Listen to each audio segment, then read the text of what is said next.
Estamos ya con nuestro panel, el mostrador en la clave, Mirko Macari, Santiago Escobar. Santiago Escobar me encanta bien porque el día que a todos los chinos se les olvide cuál es la figura de Buda en términos generales, cuando llega así, pero ultra pelado, y digo, es para crear la estatua inmediatamente. Me gustaría tener la paz espiritual. Bueno, es verdad. ¿A quién no? ¿A quién no le gustaría, Santiago? Gracias por estar acá, el mostrador en la clave. Bueno, después de la semana probablemente más turbulenta, no sé si que ha habido probablemente la sacada de Peñailillo y Arenas fue equivalente un poco a esta, sin duda.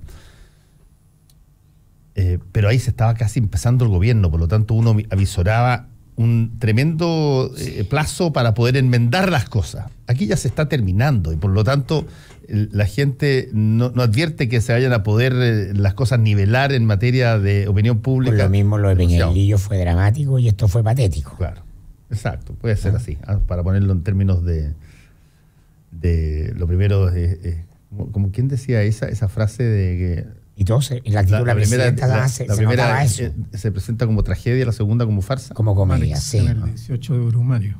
Claro. Pero el hecho es que está la cosa realizada como está. Hoy día me imagino que Nicolás Eizaguirre va a tener una seguidilla de intervenciones para tratar de dar lineamientos respecto a cómo se siguen adelante en materia económica. Y no estoy pensando en minería, no estoy pensando en los proyectos de inversión, estoy pensando en términos generales, digamos. Vamos a ver, pero es un momento muy delicado porque ocurre además en las antesalas de una elección presidencial y parlamentaria que una vez más, quizás como ninguna otra, tiene tanta variedad de oferta y tan disímil, tan distintas, tan distante, digamos. Fernando, sí. No sé, yo tengo un poco de incomodidad respecto de esta aparente contradicción entre crecimiento y defensa del medio ambiente. Porque no entiendo que gente culta no le ponga números a todas las cosas, sino a algunas solamente. En la discusión de Dominga, independientemente de los méritos o no que el proyecto tiene, la verdad es que se enfrenta la defensa, como dice el ministro Rodríguez Grossi, de un lugar, ¿no es cierto?, sin desarrollo, con poca gente, con una inversión de 2.500 millones de dólares. Si uno mira las cifras del país, una de las industrias que viene creciendo con mayor ímpetu es la del turismo. Y el turismo viene creciendo con un ímpetu al cual no se le han hecho los cálculos suficientes, porque resulta que el turismo no es una industria extractiva, sino que es una industria de cuarto piso. Limpia. Una industria de gasto, digamos. De gasto y de cuarto piso. Limpia. O de consumo desde el punto de vista del ingreso. Claro, pero cuando digo de cuarto piso es por lo siguiente, porque tú necesitas agua potable, necesitas paisaje, necesitas servicios, necesitas una serie de elementos alrededor y además identidad de zona. Y yo de verdad creo que si uno hace las cuentas, se proyecta para el 2017, hasta marzo del 2018 seguramente, casi 7 millones de turistas. Eso significa fácilmente una industria de 4.000 millones de dólares. Además, repartidos con impactos sociales bastante importantes, pero eso no tiene fomento. Yo estuve leyendo la acción de Luis Felipe Céspedes, por ejemplo, en esa materia, y uno se da cuenta que no se ha hecho nada, o se ha hecho muy poco, para sostener esto. Además, la industria la del turismo, va asociada a compra. La cuarta región es una de las zonas, además, que tiene más proyección desde el punto de vista turístico en la zona central. No hay otra. Y si uno ve eso y lo compara con la industria del cobre y del hierro, que son las principales exportaciones minerales de Chile, uno se da cuenta que estos 2.500 millones de dólares pueden significar matar una gallina de los huevos de oro en menos de 10 años, ¿no? Y entonces la exigencia medioambiental en una zona de esa naturaleza tiene que ser atendida. Y lo que yo creo que Dominga, Cap Minería con el puerto Cruz Grande y en general lo que se está moviendo en torno a el desarrollo industrial y minero, portuario y minero, porque ahí hay una dupla que no se ha investigado suficientemente, no le da satisfacción al crecimiento como tal. Si aquí nadie está contra el crecimiento, pero la verdad es que el crecimiento a base extractiva, yo creo que anoche, en la discusión que tenía en el programa cuando estaba Andrés Velasco, ¿no? En Tolerancia Cero, uno de los temas centrales es qué es lo que hace el país para pasar, para llenar, para tapar ya esa brecha una vez que pasó de los $5.000 per cápita a los $24.000 per cápita. Las exigencias del crecimiento y del desarrollo son otras. Y entonces tenemos que ahí no hay una discusión de voluntad o de visión de país. Y el equipo económico que llega no es diferente al anterior.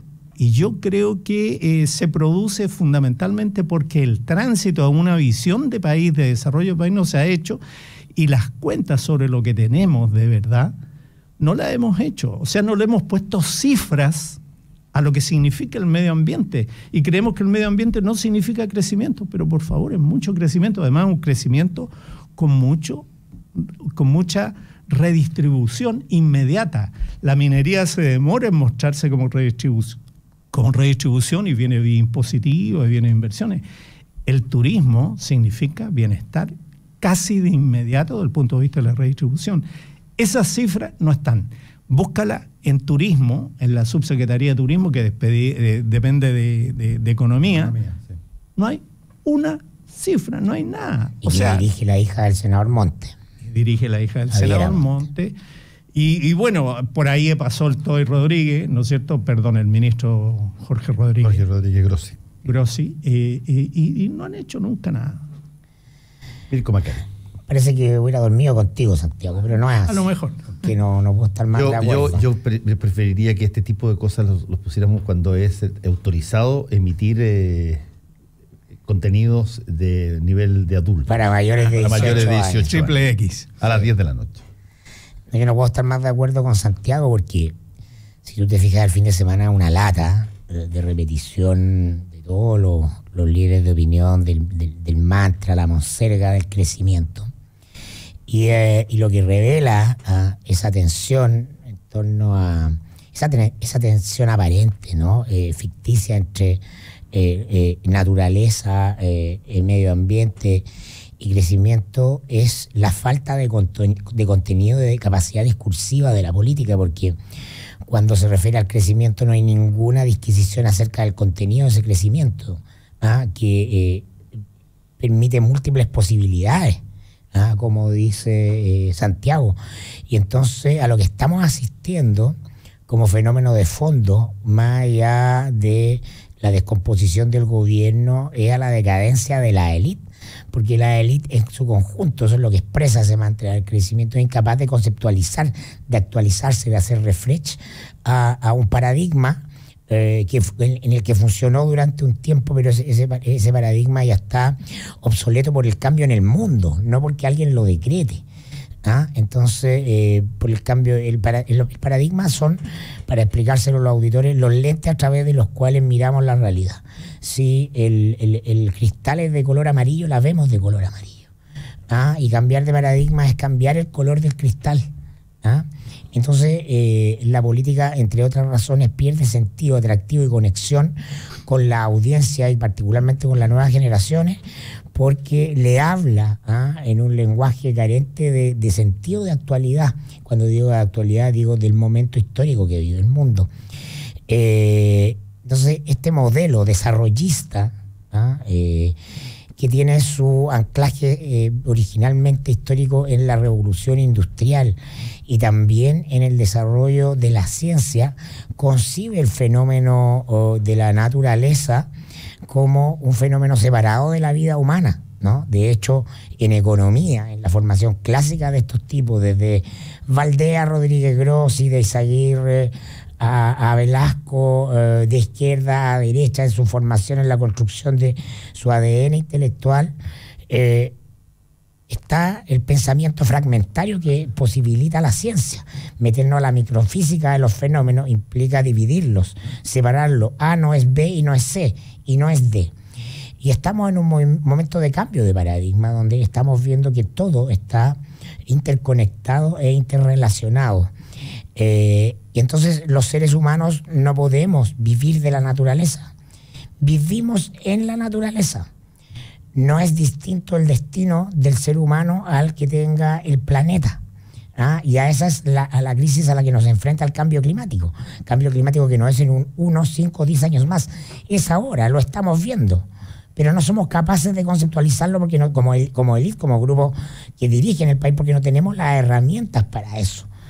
Entonces seguimos repitiendo esos matres. Repito, ¿no? Este pensamiento, el pensamiento científico que está en el origen de muchos avances de la civilización humana, llega a un punto de guía. Entonces tenemos que dejar de ver ese mundo fragmentado y la ultra especificidad de las disciplinas y la necesidad de autoerigirse en ciencia, como la economía, en ciencias exactas sobre todo, que determina modélicamente la vida social y humana, está haciendo colapsar el planeta.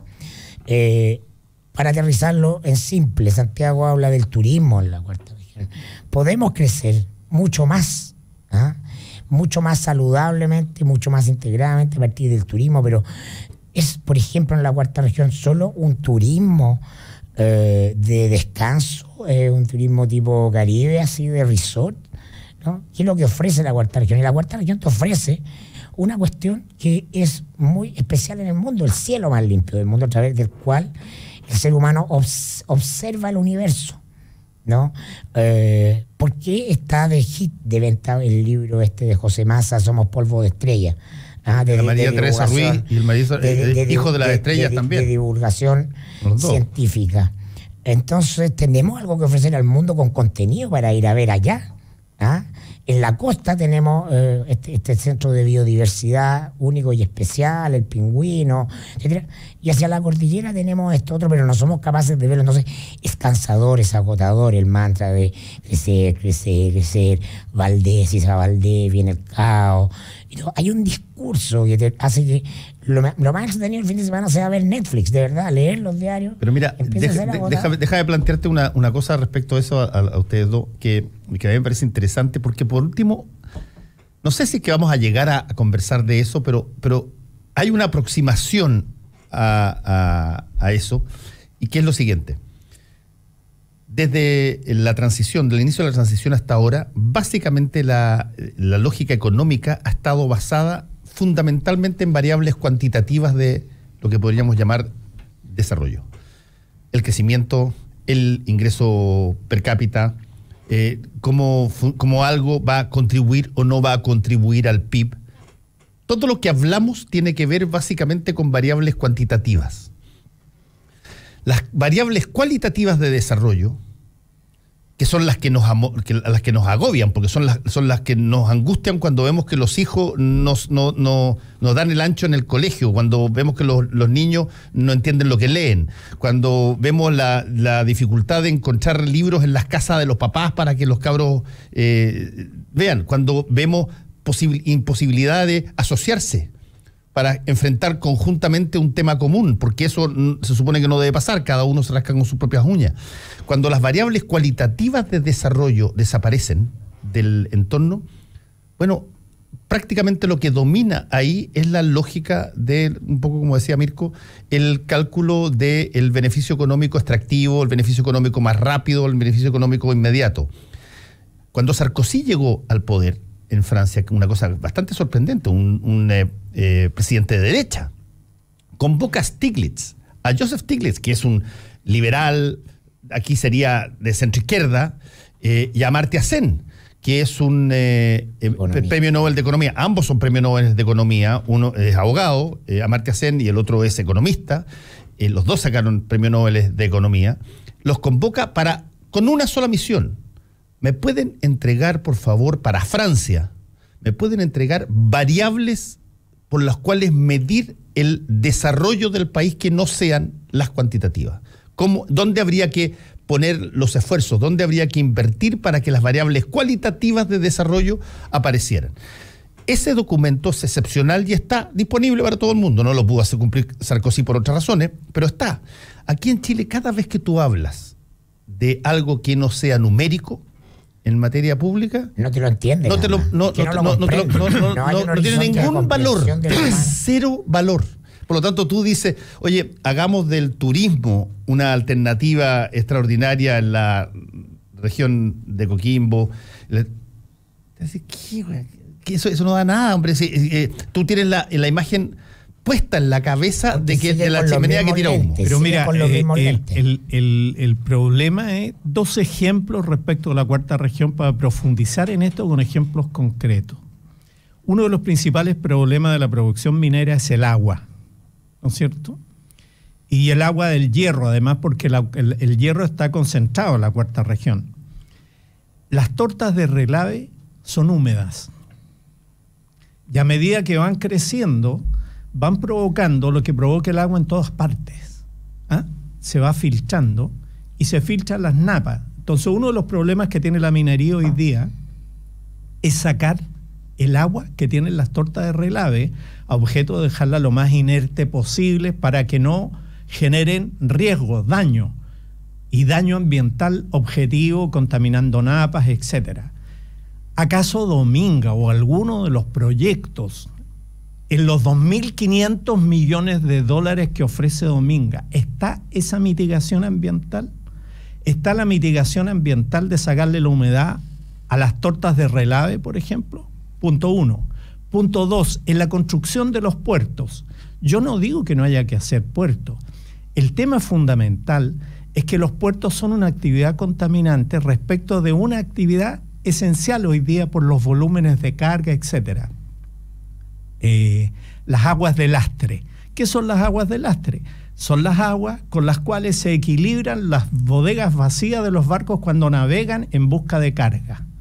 De lo que van a sacar de ahí, de esos puertos, van a llegar naves con aguas de lastre. Se acaba de aprobar y entrar en vigencia el Convenio Internacional sobre Aguas de Lastre. Chile tiene 292 armadores declarados, y de esos armadores declarados y de la cantidad de naves que hay, dudo que haya una que tenga estanques para tratar las aguas de lastre, para no botarlas en el mar, dices tú. Para no botarlas en el mar, porque sin tratamiento, sin que sean aguas blandas y no aguas que le produjeron, por ejemplo, a España contaminación con aguas del mar Caspio, ¿no es cierto? Y llevaron una especie de molusco que se transformó en una plaga. En parte importante, las mareas rojas tienen que ver con las aguas de lastre, eso está demostrado. Y entonces yo pregunto, Directemar y las empresas que están proyectando los puertos en una de las zonas de mayor biodiversidad, ¿han contemplado en la inversión que no entren naves que no tengan estanques de lastre, que permitan tratar las aguas de lastre como aguas blandas, inocuas, y no echen un agua que no saben qué es lo que trae en unas corrientes que son de una enorme biodiversidad? Te pongo 2 ejemplos solamente por qué no están bien hechos los proyectos. Porque la minería puede vivir con el turismo, pero a condición, ¿no es cierto?, que se haga cargo de los impactos ambientales que cada uno de ellos tiene. Porque el turismo también tiene impacto ambiental. El turismo entrega basura, los plásticos, ¿no es cierto?, la gente destruye, en fin, qué sé yo. Entonces, todas las actividades humanas, como dice el ministro Rodríguez, produce un impacto ambiental, sí, pero ¿por qué tenemos que trasladárselo a los otros, que lo paguen los otros? Este es el tema de los proyectos de la cuarta región, por ejemplo, que yo creo que no están suficientemente, y tiene razón entonces el Consejo de Ministros cuando rechaza, porque esto no está explicado. Directemar no ha querido explicar cómo hizo los tracks para Cruz Grande, por ejemplo. Y los tracks significan en una zona de cordillera sumergida que los barcos van a tener que navegar con sonares a todo volumen, para poder identificar bien las aristas rocosas que hay en la zona y qué va a pasar con los delfines, con las ballenas, que tienen un sonar natural, que han desarrollado, son sonares naturales, en fin, todos esos impactos no están suficientemente. Si uno se lee, yo me he dado la pega de leer las declaraciones de impacto ambiental, y son puras compensaciones del tipo, les construye una casita en La Serena para que vayan a estudiar los estudiantes de La Higuera. Si tú vas a La Higuera, son puros relaves alrededor, es una cosa que no sirve a nada, pero que tiene la amenaza de los derrumbes, porque los relaves, las tortas de agua, están ahí, corroyéndose. Claro, porque el economista en ese viejo paradigma te dice que, o lo que tú mencionas como impacto, se llama externalidad negativa. O sea, pensemos, ¿qué significa externalidad negativa?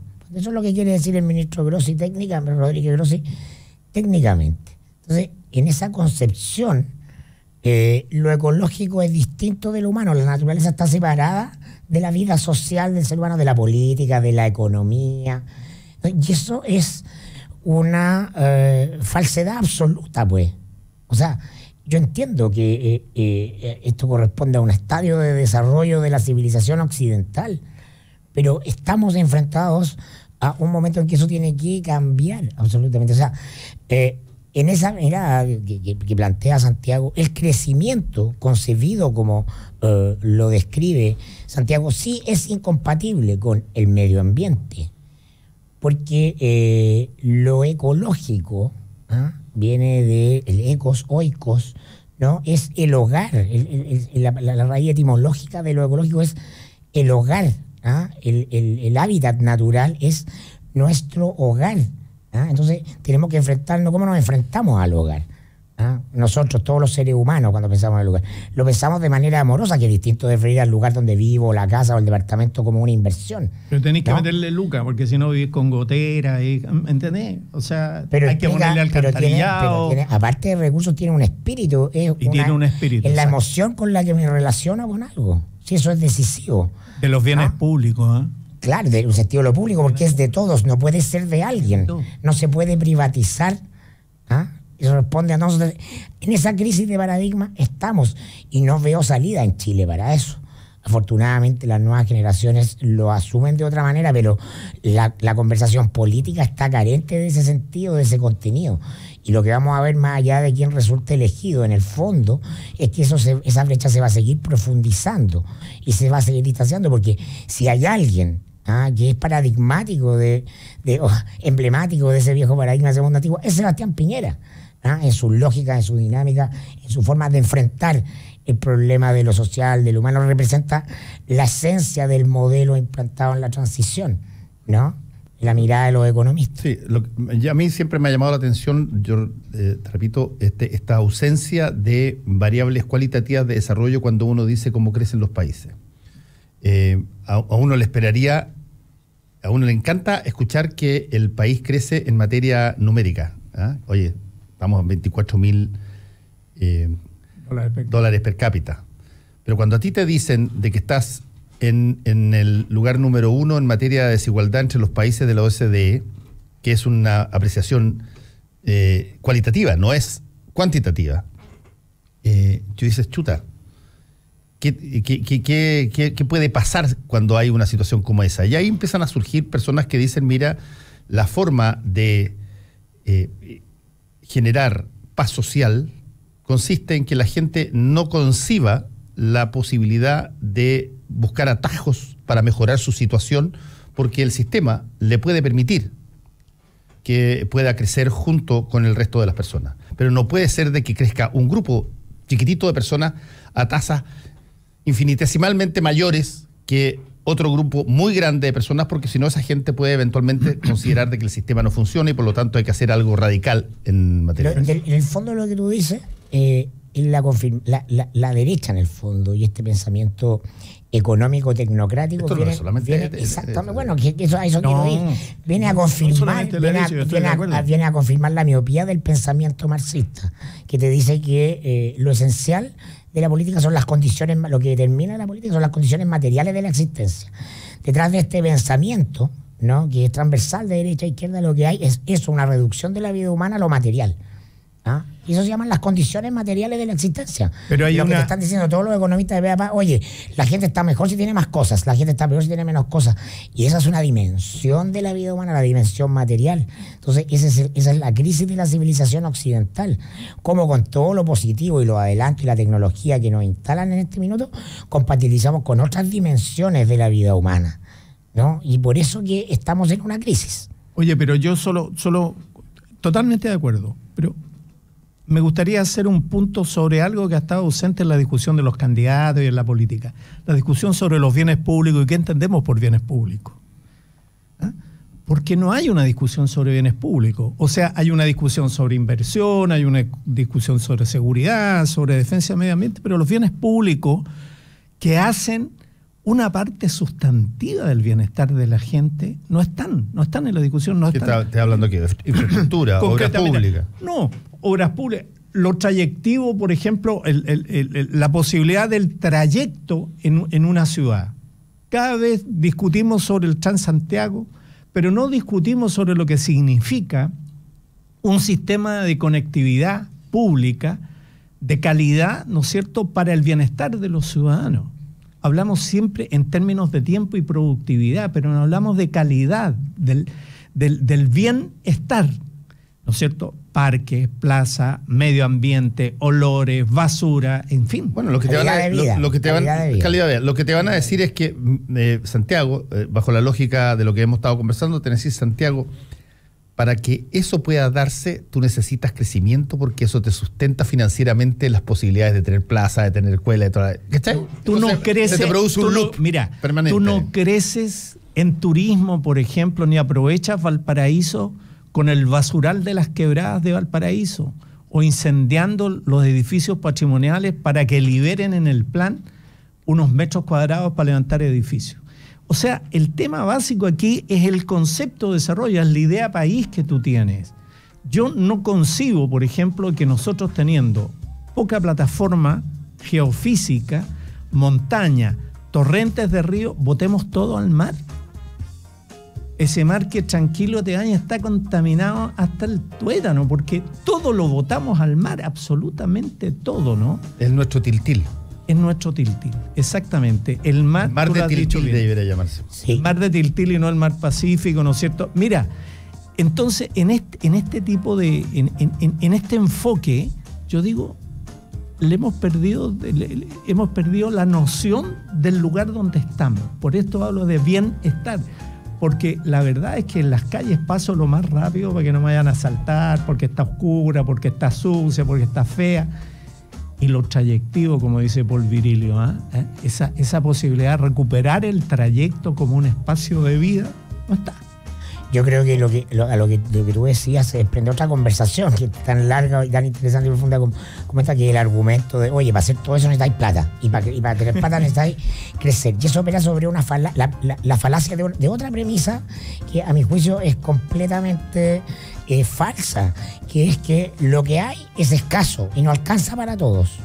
¿Ah? Es decir, vivimos en un mundo de escasez, que es la esencia de la construcción del discurso económico. Mentira, vivimos en un mundo abundante de cosas, alcanza para todos. Lo que pasa es que está mal distribuido, pues. Si ese es el punto. Es decir, nunca en la conversación sobre el crecimiento entramos a la otra conversación completamente ausente, que es política, que es los límites de la extrema riqueza, pues. Es decir, ¿tiene sentido que una persona acumule 10.000 millones de dólares? ¿Cuál es el sentido de eso como sociedad? ¿Por qué está bien eso? Y el sistema se construye sobre la premisa de que sí. Y entonces se hacen ranking. Top 1, top 2, top 3, top 4. ¿Cómo ganaste tus primeros 10 billones? ¿Qué ganaste? Etcétera. Entonces, esa es una conversación política, porque lo que hay sí alcanza para todos. Oye, una cosita muy corta. Yo no sé a propósito de esta discusión sobre los lugares, si a ti te gusta, Fernando, el Cajón del Maipo. Yo fui mucho tiempo al Cajón del Maipo antes, y a uno de esos cafés a comer strudel de manzana. Strudel, si había uno ahí en la ciudad antes de San Alfonso. Exactamente. Pero mira, yo digo, pocas ciudades tienen ese regalo. Incluso con glaciares a menos de 100 kilómetros de la ciudad. Mucho menos, ¿no es cierto? Ese entorno, solamente un acto de creatividad vial, Si tú transformas el norte, la ribera sur del río Maipo con la ribera norte y construyes unos cuantos puentes de retorno y haces una vía reversible, tendrías un acceso al Cajón del Maipo, que es una belleza. Bueno, el actual ministro de Economía fue gerente de uno de los proyectos que debe ser de lo más destructivo, Alto Maipo, ¿no es cierto? No sé si alguno de ustedes ha estado en Vancouver, en Canadá. Vancouver tiene una característica bien especial. Es bien parecido, entre comillas, es bien parecido a Santiago en lo siguiente. Tiene montaña, por lo tanto tú tienes esquí y tiene playa. A una hora un poquito más allá. Y el link que hay entre todo eso es impecable.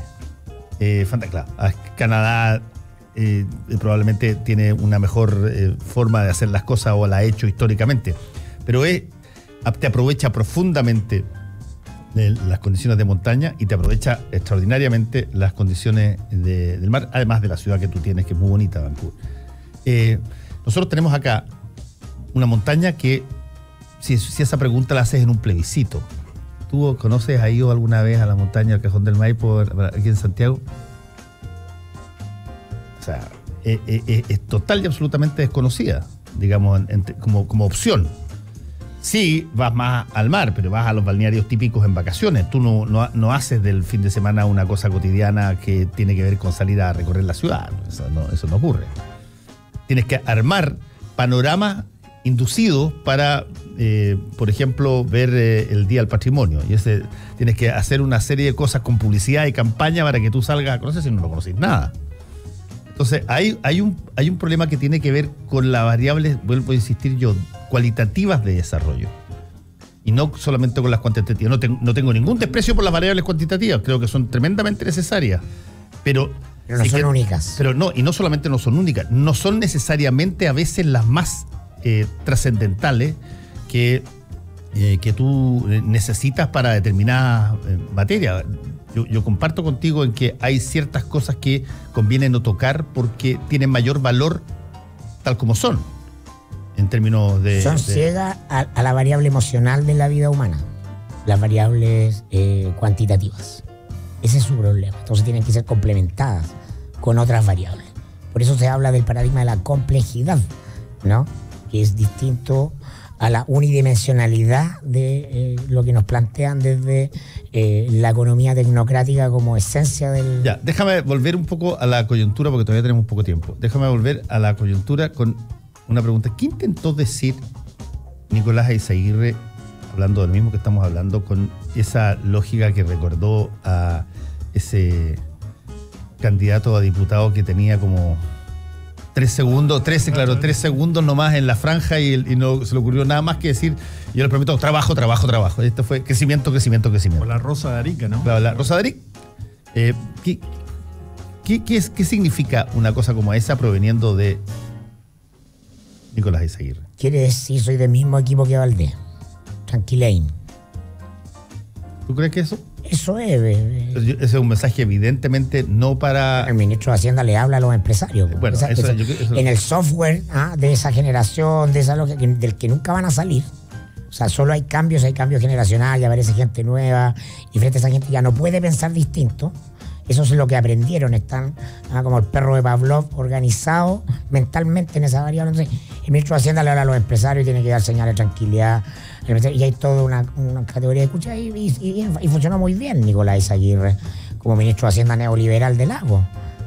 Lo hizo muy bien. Viene a decir, bueno, ahora me saco el sombrero de socialdemócrata reformista y me pongo el de economista neoliberal. Eso es todo lo que está Prepotencia tecnocrática, en mi opinión. No se aprendieron bien la lección de Benneker. Benneker decía que todos los problemas públicos tienen dos componentes, una componente técnica y una componente política. Si se atiende solamente las componentes técnicas, caes en la locura tecnocrática, ¿no es cierto? Y si solamente las variables políticas, en la populista. Decía que había que equilibrar. Esto no han equilibrado y el Nico Izaguirre ha sido uno de los ministros que ha pasado más piola porque su política de superávit estructural durante la época de Lagos fue la que finalmente provocó, ¿no es cierto?, en parte importante la crisis del Ministerio de Obras Públicas.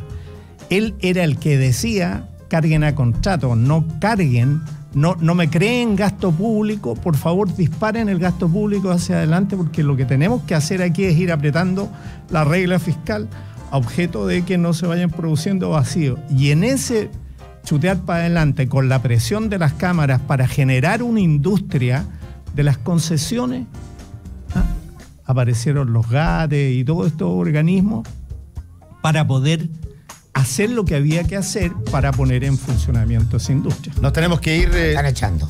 Sí, le agradecemos a Mirko Macari y a Santiago Escobar por el mostrador en la calle. Gracias, Fernando. Gracias, Fernando. Actualidad con ojo crítico, información desde distintos puntos de vista y discusión bien informada. Fue El Mostrador en la Clave, con el equipo de El Mostrador y Combinación Clave.